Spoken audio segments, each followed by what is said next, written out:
দরজায় কড়া নাড়ছে রমজান। ইতোমধ্যে শুরু হয়েছে গরম, আর এ সময় কোনো লোডশেডিং হবে না বলে জানিয়েছেন বিদ্যুৎ ও জ্বালানি উপদেষ্টা ফাউজুল কবির খান।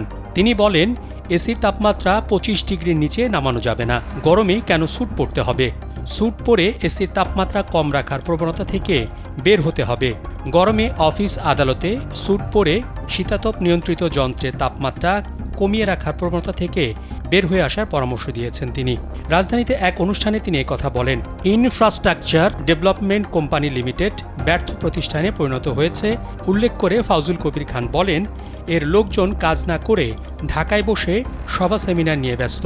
বিদ্যুৎ ও জ্বালানি খাতে ব্যাপক দুর্নীতি ও লুটপাট হয়েছে জানিয়ে তিনি বলেন, আন্তর্জাতিক মুদ্রা তহবিলের ব্যাপক চাপ থাকা সত্ত্বেও গত 6 মাসে বিদ্যুতের দাম বাড়ায়নি সরকার। স্যান্ডেলিনা সো, রূপচর্চায় আভিজাত্য।